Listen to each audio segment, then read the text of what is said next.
Hey everyone, it's Andy and Guillaume here to talk about the Polygon Learn Pathway. We'll be joined also by some members of the Polygon team, but we want to jump right in and describe what is this pathway. As a developer, what can you do? What will you learn? And how will it work? So we'll be joined as well by Arjun and also one other team member. But first, let me share my screen and just give you a quick overview of what this is and what you might expect to learn from this. So here we go. Great. So we're going to be talking about something called Figment Learn. Within Figment Learn, this is our application to teach people about Web3. We call it the Web3 knowledge base. It's really for developers to learn about all these different protocols. And today we're going to be talking about learning about deploying your first smart contracts with Polygon. And so why did we build this whole website? What is this whole Figment Learn thing about? Well, as we started teaching more people about Web3, maybe you're a JavaScript developer today and you want to learn about Web3. There's a few things we heard over and over. Hey, these are my pain points. There's no standard documents. The documentation is spread out everywhere. It's hard to compare, what's the difference between Polygon and Solana or Ethereum? It's hard to compare and contrast these protocols. And there's no tutorials available to really kind of help you go from, I've just installed a programming language to I'm deploying a smart contract. So that's what Learn is all about. We want to make it take away all the pains of building on Web3 and really introduce people to this whole new paradigm. So as I mentioned, the key things that you're gonna see today are standardized documentation, make it really easy for you to pick the right protocol for you. Today we're going to be talking a lot about Polygon, and we're also going to show you how you can learn to code by completing a set of interactive tutorials. So the idea here is that actually no, this was the incorrect slide. I went to this one. Yes, we're going to show you how to get started here. I'm going to share my screen in a second to show you how this works. But there's going to be two key websites you need to go to. One is Learn, and I'll show you exactly what this looks like right now. So this is where you're going to want to start, Figment Learn. So here's the URL for you. It's learn.figment.io. If you search Figment Learn, you'll find it. This is where all the tutorials are. This is where all the sort of step-by-step guides are going to be. And if you just scroll down here, it should be if you go to Pathways, you should see the Polygon, Matic pathway. Just go to Pathways. It'll be right here, and kind of click in, and it'll go through some steps. Now, one of the things you'll need to do, one of the first things you learn as a Web3 developer is you'll need to find access to a full node, or really a copy of the blockchain so you can work with it. Now, the good news is you don't have to stand that up for yourself. We have a special website for that, and it's linked from this tutorial here, but I'll just go to it really quick to show you. It's called Data Hub. Data Hub is a place where you can get access to the Polygon network. So if you just scroll down, I believe it might be called Matic in here, but let me check. Here, no, it's called Polygon. So if you go to datahub.figment.io to search Figment Data Hub, you'll find it.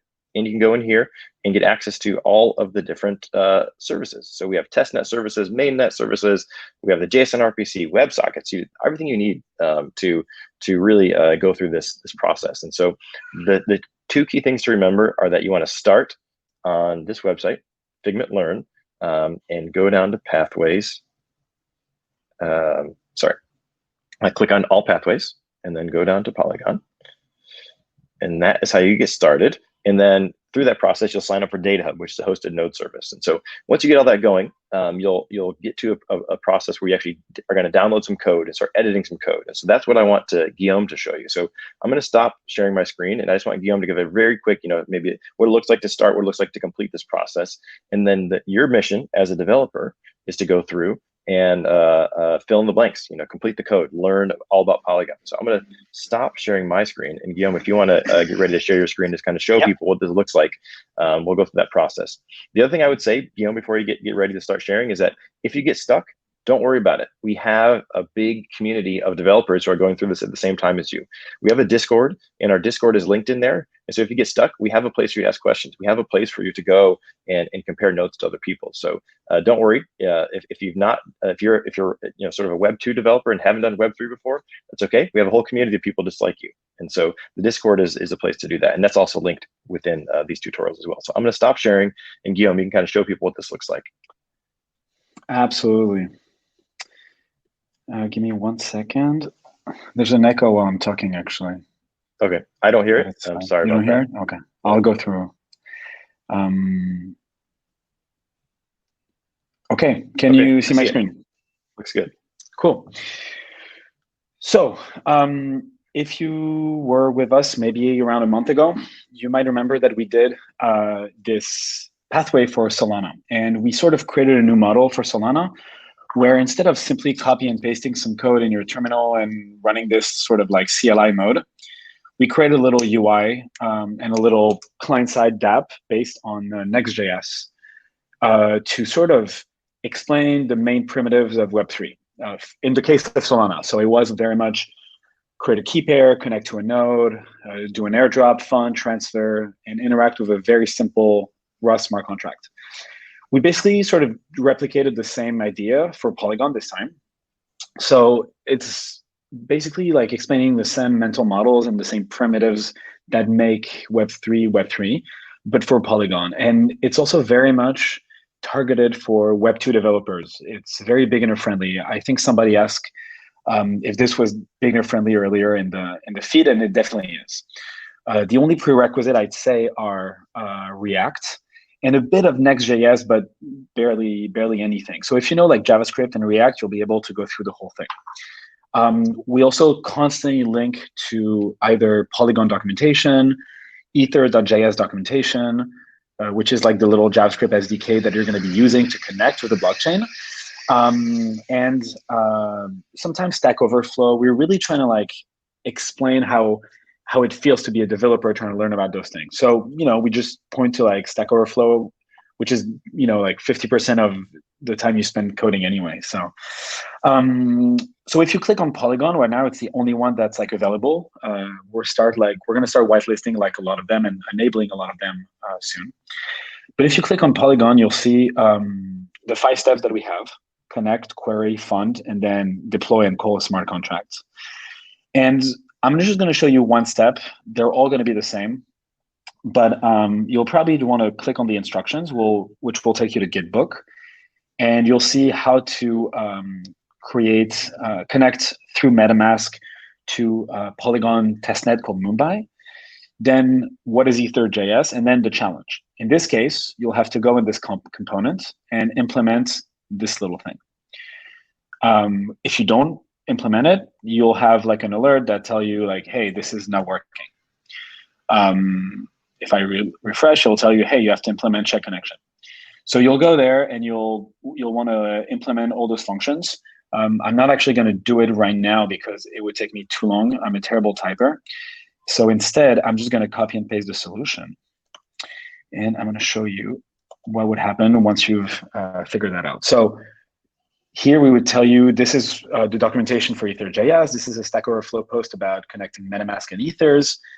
And this is how you get the network from an Ethers provider. You would look at all this, you would figure out those 3 lines of code, you would refresh, and as you click check MetaMask connection, I have to comment the alert, boom, you'd be connected to Matic. If you go in the console, you can console log,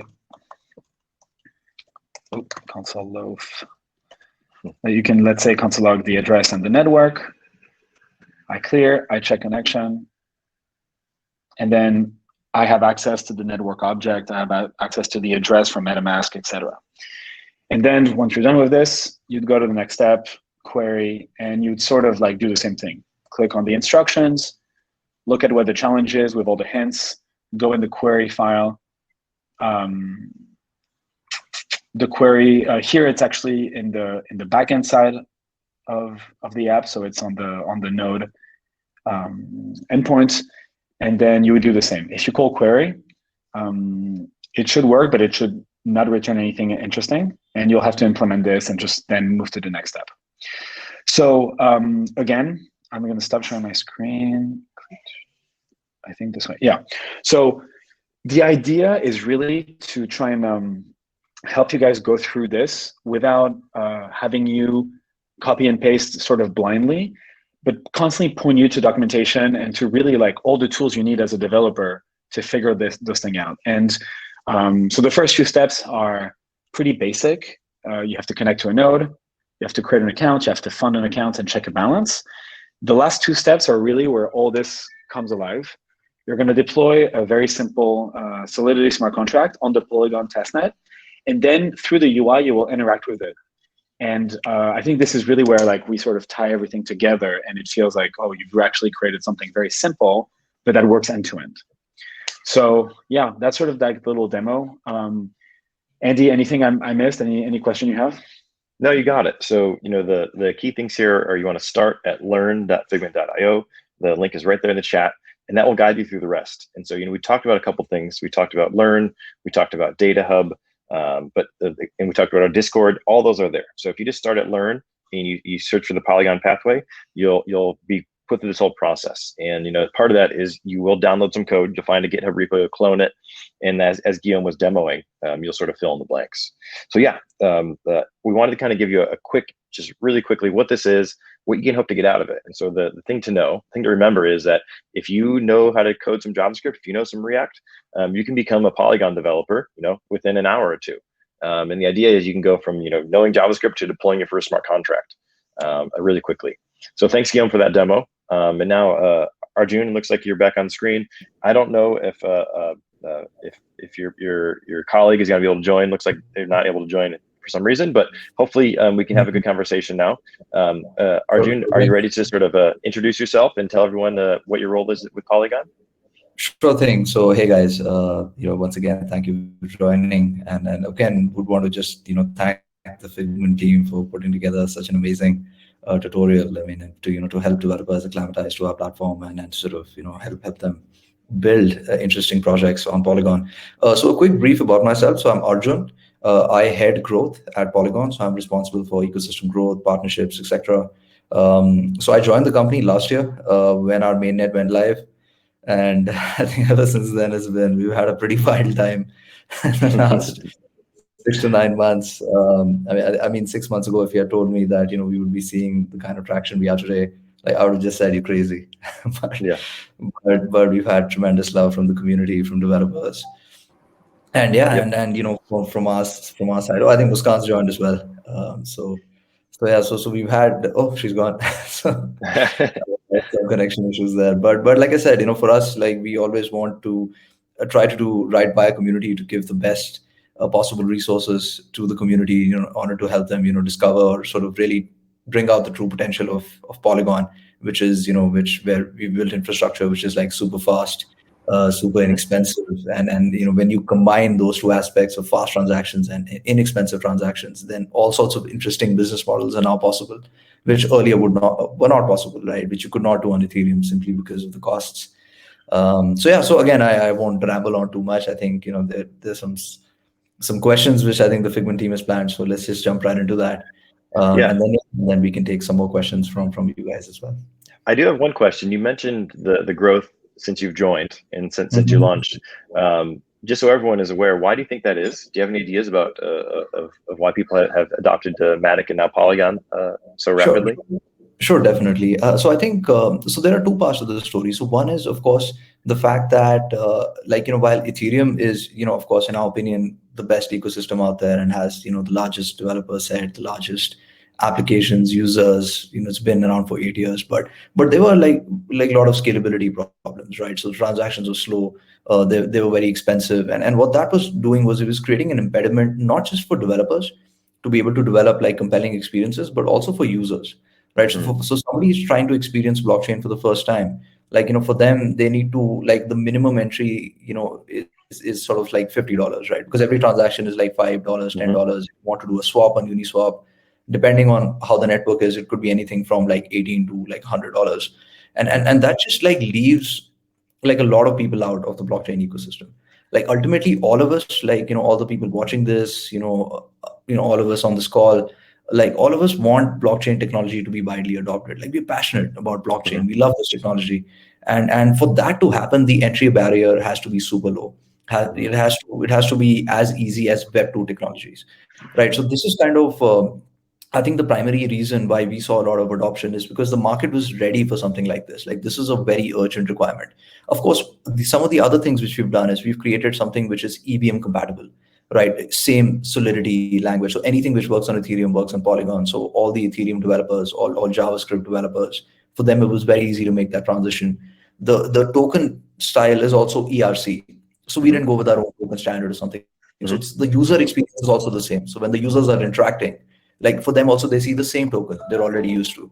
So we try to build something which would be very familiar for developers. We try to build something which would be easy to build, easy to deploy, fast transactions, inexpensive transactions, so that not only can developers play around and experiment with new kinds of user experiences, but also users can enter the ecosystem with less than $1, try out all the different apps, games, DeFi, whatever, and gain confidence on blockchain technology. Like I want a first-time user to use this and get the same experience he's used to on his mobile phone or his smartphone. Because even like right from developed countries to the third world countries, like everybody has smartphones, all of them have data connections. The user is used to a certain kind of user experience. And and even with blockchain technology, when you're introducing them to some new technology, you need to provide them the same kind of user experience. Like if you provide them something where they're waiting 10 or 15 minutes for transactions, you're not going to get adoption. So I think that's how I think we got the formula right, not just for developers as well, which is making it super easy for them, for having lots of developer support, grant, right from grant programs to documentation to all the tooling, etc. But also for users, where users could enter this ecosystem with literally 50 cents, experience everything, and gain that confidence that, wow, this is interesting. Like I want to interact more. Like I want to figure out DeFi. So that's like super important. That's how you get mass adoption. So I think we got that formula. Yeah. Thanks for that, Arjun. Muskan, looks like you're here with us. I'm glad. Let's hopefully that you stay with us. Can you quickly introduce yourself and share what you're focused on within the Polygon ecosystem? Yeah, definitely. So hey everyone, this is Muskan. I lead developer relations at Polygon, and it's been a year I'm part of Polygon team. So like all the grant programs or like all the hackathons, like community building stuff. So I handle that at Polygon, and like what I have been doing here is like pretty much like aligns with Figment. That is like onboarding like more and more developers to Web3 as well as Polygon ecosystem. So like that has been like a major focus for me, like building Polygon community, helping new developers to come to Web3 space and like build something really great, because this space is all about like experiment and doing some crazy stuff. So yeah, that's I think I have also been doing that. I'm part of a couple of DAOs. I love like Ethereum community, like how like community is always there to support and like build new things. So like that's the thing like we have been trying at like Polygon as well. Like we always follow like community centric approach. We always like invite more and more developers and support them anywhere like they need. So yeah, that's all my focus about like at Polygon. So I have been doing this from the last 1 year here. Great. Thanks you for that. Yeah, let's talk about community. You mentioned that one of the value props of Polygon is that if you have something on Ethereum, you're EVM compatible. You use ERC20 token standards. How do you view your community as unique and different community from the Ethereum community? Do you view it as part of the Ethereum community, like a section of it? How do you go about building your community? Like what I see here is that like I think we consider ourselves as part of Ethereum community, because we are here to scale Ethereum. Like whatever developers, like whatever problems developers are facing with Ethereum, we are here to scale them, so that like we could like give them like a web tool, like click that kind of experience to like developers. So we consider ourselves as part of Ethereum community, like and we're just like helping more and more developers to bridge themselves to Ethereum. And then if they want to like scale their app, they want to like take their app to another level, then Polygon is here to support them. So like on a larger level, we consider ourselves as a part of Ethereum community. So like we are here to support the Ethereum community and then grow Ethereum. So yeah. Absolutely. I think for us, like if you were to visualize it, we're like a natural extension of Ethereum, which is why Ethereum interoperability is like super important to us. And like that was something which is available from right from day one, or when we built our blockchain, that we have to be interoperable. We have to inherit some of the best aspects of Ethereum and try to supercharge them and develop this kind of infrastructure which can bring in that mass adoption. So for us, like the ethos of the Ethereum community and the way the Ethereum ecosystem has been built, like that is something that we abide by and something we respect, and that's exactly how we also want to scale. So when we first started, we had this option of being like a general scalability layer over every Right. chain. That's kind of what we were thinking initially. But then when we looked at all the technology out there, kind of realized that Ethereum is the best. Yeah, got it. Yes. Okay, thanks for that. So I see at the bottom of the screen here, anyone can ask a question. We got a couple of questions. We might answer those along the way. We might not get to everyone, but please, if you have any questions, that's the place to put them, and we'll try to get to them. And I'll sort of start answering those a little bit later. But I have a few more questions for you, Muskan and Arjun. One of them is, let's say that you're talking to a Web3 developer. Maybe they've seen a couple of blockchains, and so they know a little bit about what's going on. What would be the pitch you'd give them about why Polygon? We talked a little bit already about EVM compatibility and ERC20 token standards, but is there a second level pitch of someone who already knows a bit about the space, of things you might tell them about what's unique about Polygon? Definitely. I think the two most important things would also be that of course, EVM compatible and whatever skills you have are transferable. But the other thing is, that the block time is 2 seconds, right? So the blockchain is very fast and responsive. Like, click something happens in the next 2 seconds. At the same time, the average cost of a transaction is on average something like $0.00004, right? And to put that number into perspective, like for $10, you can do over 1 million transactions. Right. And when you combine these features, that's kind of when you can build like something very interesting. Like, you can build something like auto compounding in DeFi, or you can build an experience in gaming where a user is doing maybe 100 transactions in a period of, let's say, 4 or 5 minutes when he's clicking away inside a game, and it runs seamlessly. And the entire experience is on chain. So that's what I would tell developers. And of course, I think so this is on the technology side. What we also provide is a lot of developer support. We help developers with grants. Like, we are the kind of team which takes chances on developers. We understand that sometimes people don't have the full sort of business plan in mind, and if you want like a developer grant, you need to have a great idea and be passionate about building something. You don't necessarily need to come to us with like a 10-slide presentation or something like that. So the reason being that all the founders are developers. I lead business development, but I'm also a developer. Muskan is also a developer.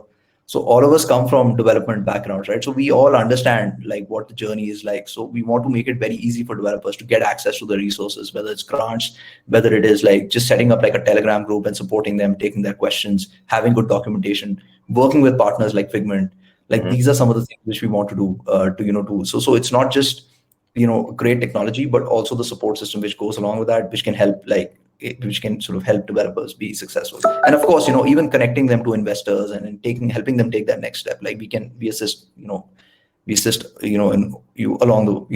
entire sort of growth journey. So, Yep. Okay. There's a few questions. We'll see if I have a few technical ones. We'll see if Muskan can jump back. Oh, there she is. Muskan, I have a question for you, and this is about developers who want to sort of get involved in your community. You mentioned you do a couple types of events and things. Can you just describe in Arjun, you just mentioned grants. What are the ways that that a developer can get involved? Where should they go? What kind of events do you throw? What can people look forward to? Yeah, of course. So I think like we have been like hand holding, I would say, our community. Like if a new developer like who don't even like understand like much about Polygon, like, and don't even understand much about blockchain, we are like here to support that developer. We like support them with like multiple like ideas, and then we like also with like some business support, and then like some financial support as well. So we have a program called Polygon Developer Support Program. So in that program, like whether it is a technical support, whether it's a business support, or it's like more of a grant support, so like whatever support a developer needs from us, we are here to provide them. So we have a program called that program is called a Polygon Developer Support Program, and that is like that program is live entire year. That like whenever like you want to reach out to Polygon team and then like get some help from them, like you should like definitely apply there, and then you'll definitely get some help from a Polygon team in terms of like technical help or any other kind of like a financial help or any other grant support. So we are like always there to support. And apart from that, I think for like new developers, we do like lot of hackathons. I think every other hackathon happening in this space, we are there to like we are sponsoring the hackathon, and we are also planning a Polygon exclusive hackathon pretty soon. That will be a first ever like Polygon hackathon, and we'll also be inviting other like infra partners to that hackathon. I hope like Figment will also be there. So so like I think hackathons are a great way to experiment with your stuff and then experiment with your idea. And like in hackathons itself, like whenever we judge any hackathon, we figure out the projects like which we think want to like take their project to next level, so that we reach out to them personally, we talk to them and then help them get their project out, and then support them with like some grants, and then like also connecting them to another like VCs, and then like some venture networks. So that's the thing. Like we have been like supporting them from a newbie project to a project that is like being used by like hundreds of people.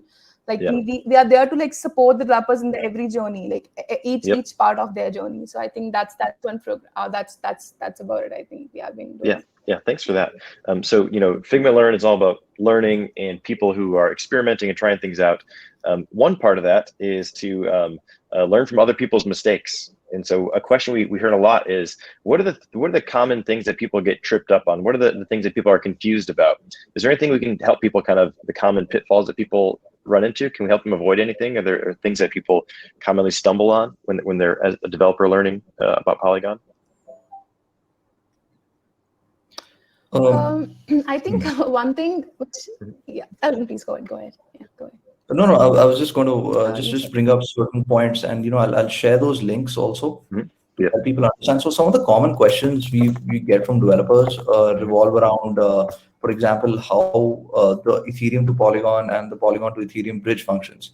Right, so that's like a pretty common question. And now that we're discussing this, I'm going to put all of those links in the chat so that the people who are following and can just take a quick look and maybe even save them.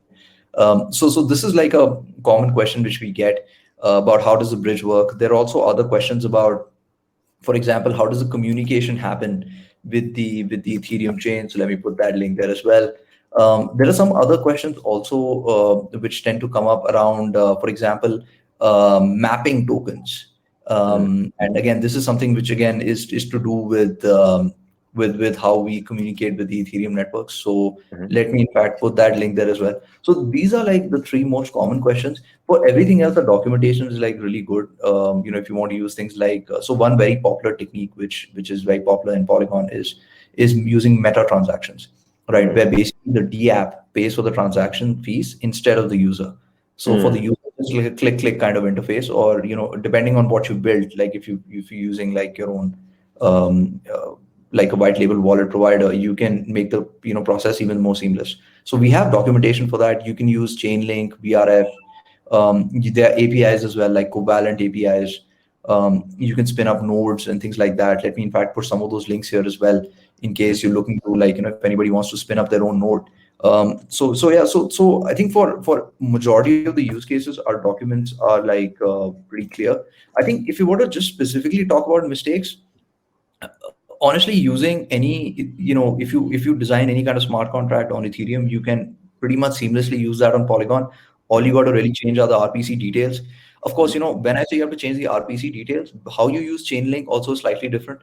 Because again, like, it's referring to like sort of a different set of smart contracts, like the Chainlink contracts, which check for example, which nodes are live and how. So some of those nuances are there, but I think if you go through our documentation, you should be able to like quickly get started. And I'm going to, in fact, since I posted so many links, I'm going to post the master link. So if you guys are watching this, you should control this link. So this is our, Polygon starter kit, right? So a lot of the links I'm pinging here are there. We've collated all of that. It also has some marketing resources if you're building and you want to like schedule marketing announcements or want to support, and things like that. So I would encourage you to save that link, and once your app is ready to go live, then we can also provide marketing support. So this is something which I didn't talk about. So for developers, we also provide marketing support to help with adoption and things like that. Great. Thanks for all those links. This is a good time for us to also share ways that people who are listening can also actually earn some extra tokens. We have a special program where if developers want to create tutorials, and then we'll actually reward them with Matic tokens. And so the idea here is that the team, the Polygon team has created a lot of good documentation, but there's so much more that we can be done. There's so much more we can teach each other. And so we've created a program where if you want to create a tutorial and you want to host it on Figment Learn, then we'll pay you in Matic tokens for that. And so we've had hundreds of people do this on other networks. We're excited to open this up for Polygon now. And so our goal is that we can, the goal is to teach each other lots of things. Right? We have the Learn Pathway, which is sort of the start, and now we need all the other tutorials. And so we're really excited for that. So that's definitely something that if after you finish the pathway, if you want to sort of extend your skills and teach other people, we can actually can give you tokens for that. So that's really good. I want to stay in this theme, which is, what are some things that developers do? What are the things that might get tripped up on? And we have a number of questions in the Q&A. I want to get to some of those and kind of check some of those off right now. So the top question right now is, can I create a full dApp that only exists on Polygon without mapping it to Ethereum, including a token for my dApp? You don't have to have something on Ethereum. It can exist completely on Polygon. Absolutely. That's completely possible. And in fact, that's what majority of the NFT and gaming apps are doing these days, right? Because it doesn't make sense like, connecting that to Ethereum at all. So if you look at all of these popular games like Zrun, Mega Crypto Poly, Neon District, Decentral Games, Decentraland, like all of this is purely on Polygon. So you can definitely do that. And yeah, that's, it's not necessary for you to have that sort of mapping. That's not a necessary condition at all. Got it. Okay, great. Thanks for that. There's a few here that are related to that. So this question is from Joshua, and it's related to that. Can you create an ERC20 on Polygon first and then later bridge it to Ethereum? Absolutely, you can do that as well. I've shared the documentation for that. If you look at the link which I had shared earlier, in fact, now that we're discussing this, I can share that sort of exact link as well. You can totally do that. That's in fact interesting that this came up, because that's what kind of a lot of the NFT apps do, right? So they create everything on Polygon, but like you want to give that user that option, that in case you want to take your NFT, let's say to Ethereum, and sell it on some Ethereum marketplace, right? Which may not be there on Polygon. So for full on interoperability. So I've pasted that link as well. If you just look at how the mapping of the assets works, like that's like very self-explanatory. Yeah. Got it. Okay, great. There's a couple questions in here about the transition from Matic to Polygon. Is it just a name? Is there more to it? And so can we just kind of describe that at a high level, what the vision is with Polygon? And then there's some specific questions that people have about what they can do. So can we just kind of start there at a high level? Sure. Let me just quickly jump into like how we thought of this. So when we started in 2017, when we started with the name Matic Network, the primary thinking around scalability at the time was using Plasma technology, right? This was based on a paper by Vitalik on Plasma and how you can use Plasma to scale. And one of our co-founders was a Plasma researcher. So that's kind of where the genesis of the idea of how our infrastructure is created, like with and how our chains work. That's when the brainchild, that's when it was created, and that's what became Matic Network, and that is the network which houses our entire ecosystem right now. Also, however, like if you fast forward to today, right, you see that the kind of thinking or the conversation around Ethereum scaling also has there are many new approaches now. There's things like conversations around optimistic rollups, ZK rollups, and frankly, there could be some new technique tomorrow. Like who knows? And what we kind of realized, when we started studying all of this, is that the future of Ethereum scaling is going to be multi-chain. Like it is not going to be this one solution which solves like all problems. It usually never is, right? There are going to be multiple chains. And depending on the kind of dApp the developer is building or the kind of experience he wants to give the user, he might choose a certain kind of chain. So as an infrastructure provider, it is our responsibility, and what we saw it as our responsibility, to be able to put all the different options on the table. So not only should you be able to use, let's say, our current hybrid Plasma POS chain, which is battle tested, houses our entire network, etc., but you should also be able to use optimistic rollups. Also, if you want to use ZK rollups, you should also have the ability to spawn your own chain if you so choose, which we allow now with the Polygon SDK implementation. So what we felt is our responsibility is to put all the different options on the table and let the developer decide. So if you have to visualize it again, like you can consider Ethereum at the middle, and then you have the scalability layer around it, right? Of all of these different kind of solutions, all under one umbrella, all governed by the same token. So you don't again have to, go to 5-6 different chains and figure out token economics and all of that. And all of the tooling bridging required is present there. And this is kind of why we named ourselves Polygon, because Polygon mathematically is a n-sided figure which can fit any shape or size. And that is the flexibility which we wanted to give the developer, and hence the name Polygon. So we don't want to be those guys who go on Twitter and start telling you, no, you should use this solution. If you don't use it, you don't know anything. Like, we don't want to do that. We want to put all the options on the table. And the developer who is building the solution, who understands this market, who understands the use case, should be the person to decide what technology is best for them. Like, our job is to put everything, have all the options possible. So this is kind of the story behind how we went from Matic to kind of Polygon, and hence the name, I guess. I mean, it's kind of geeky, but that's kind of Okay, great. Thanks for that. And so a specific question that we received is, which chain is preferable, Matic POS or Matic Plasma? I would say the POS chain is possibly the best approach, simply because we are a very decentralized chain. So we have over 100 validators. So it's highly secure. It's also, you can then use the Matic POS bridge, which is secured by the strength of our validator network. So what that means is you can move assets seamlessly. Like, moving assets from Ethereum to Polygon takes about 15 minutes, and exiting from Polygon to Ethereum takes about maybe 40 minutes to about 2 hours, depending on Ethereum congestion. So if Ethereum congestion is not there, you can just hop across quickly. So using POS, I feel, will give your users the best user experience. Interesting story. So all the other tokens on our network are POS. The only token which is not POS is Matic, which is a Plasma token. Reason being, when we invented the network, we did not have a POS implementation. Right. Like Ethereum, when Ether came into existence, there was no ERC20 standard that came later. So which is why, like, Matic has been retained as a Plasma token while all other tokens are POS. Okay, great. Thanks for that. There's a question for Figment. Will we get Figment tutorials when Polygon brings ZK rollups and optimism support? And so the answer to that is, maybe Figment does it, but what we want to do is make it so that the community can create those tutorials, and we'll pay you to do it. And so, so this question is from Jose. Jose, we'll get it if you write it. So of course, Figment, we always want to be sort of helping grow the community, and we'll create some of the tutorials, but we also want to create incentives so people can create their own content and really be rewarded for it. So that's the answer to that one. Okay, I have a question for you, Muskan, and this is really a question about, you've seen developers build so much in the last year. What do you think the missing pieces are, or what would you like to see get built by developers in the Polygon ecosystem?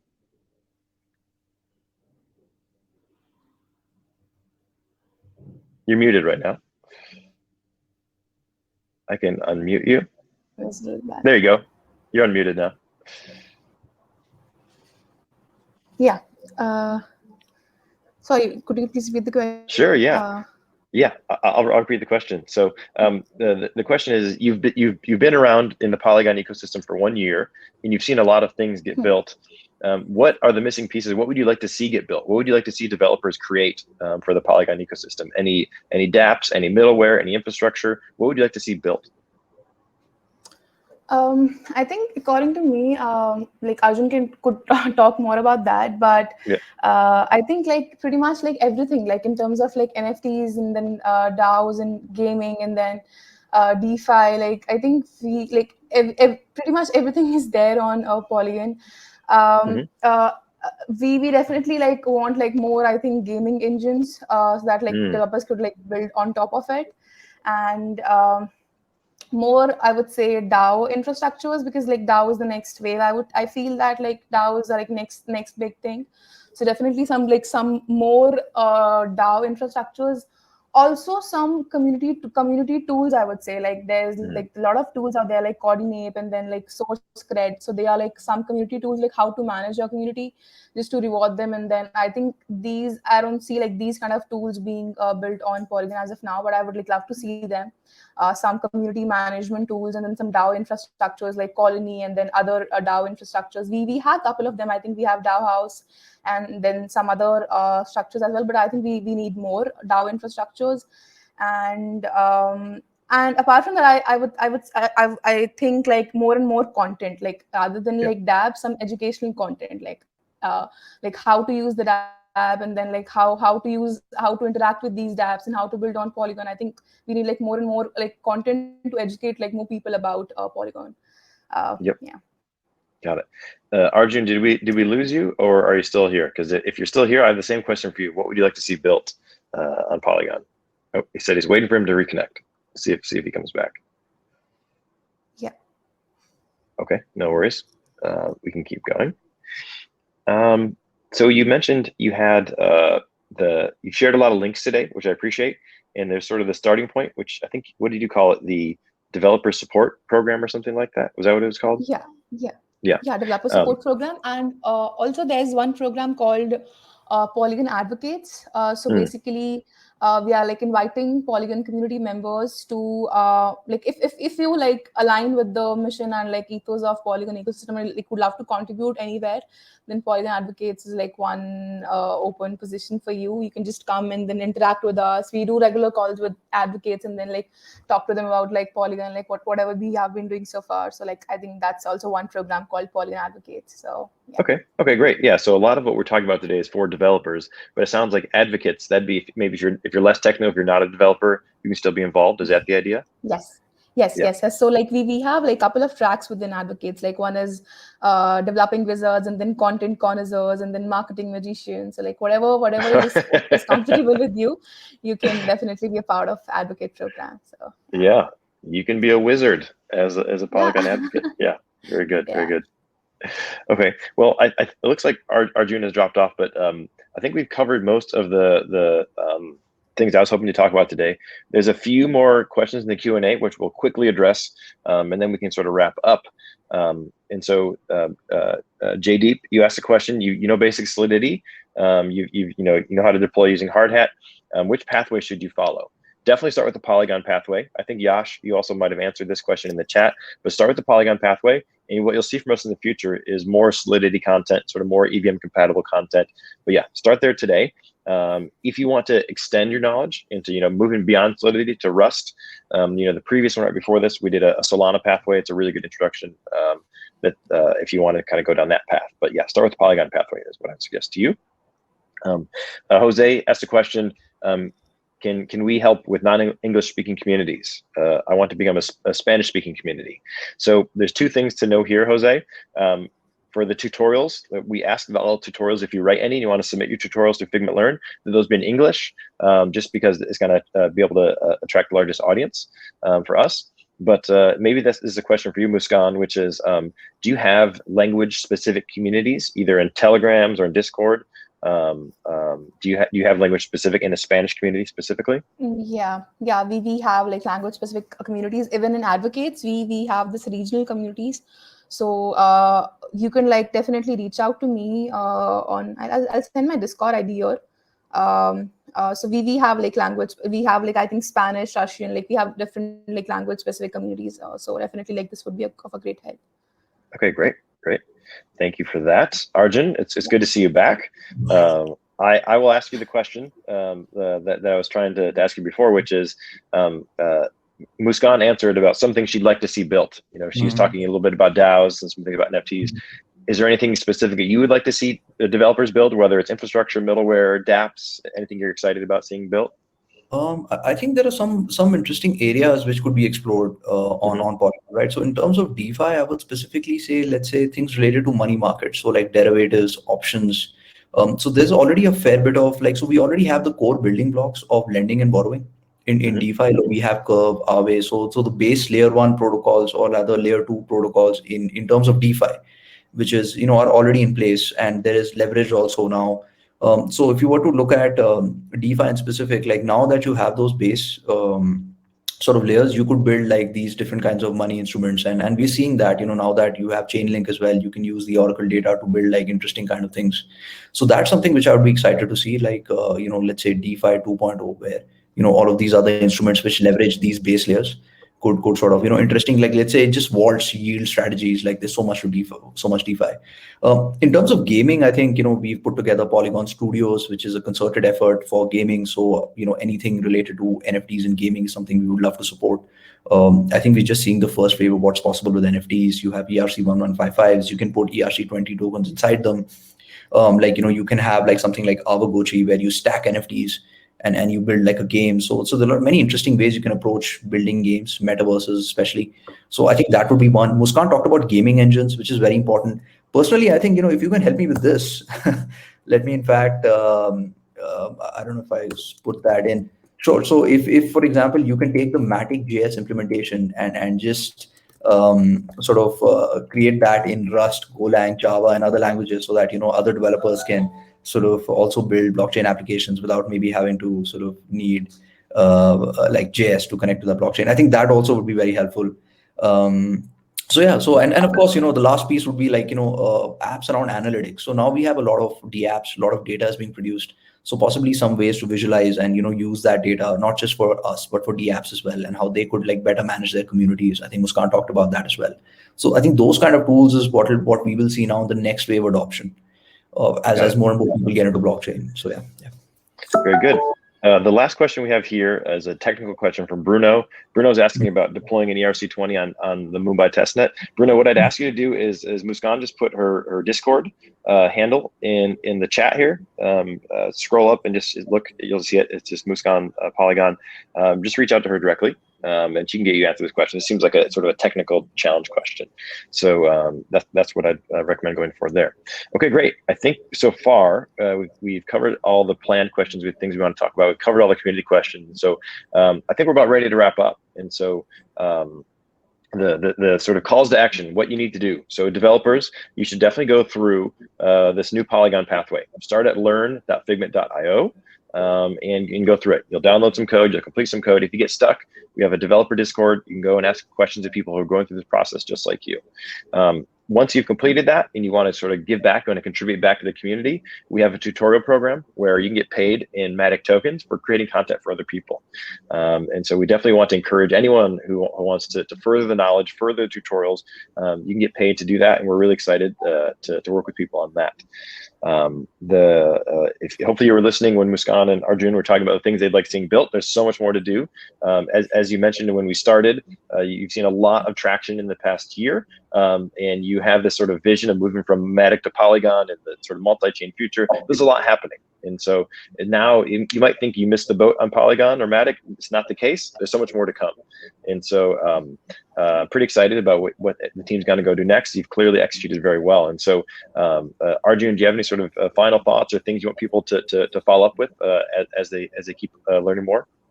Sure thing. I would just like to say that once again, we are here, and whatever success we've seen at Polygon has been because of the love of the community, the love of the developers, and we, like I said, our mission is to do right by them, to make sure that we measure up to your expectations.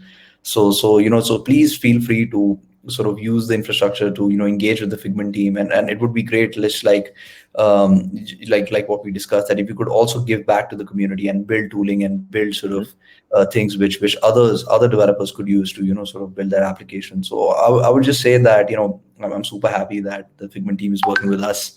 I encourage you to learn. I think we're just scratching the surface with respect to blockchain. It's still day one.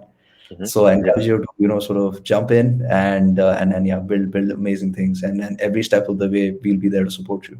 So yeah, thank you. Muskan, any sort of parting thoughts or closing thoughts from you about what you'd like people to go build or do next? Yeah, definitely. I think I would encourage everyone to just learn, because I think we usually say internally that if you're an Ethereum developer, you're already a Polygon developer. It's super simple, super easy to learn things.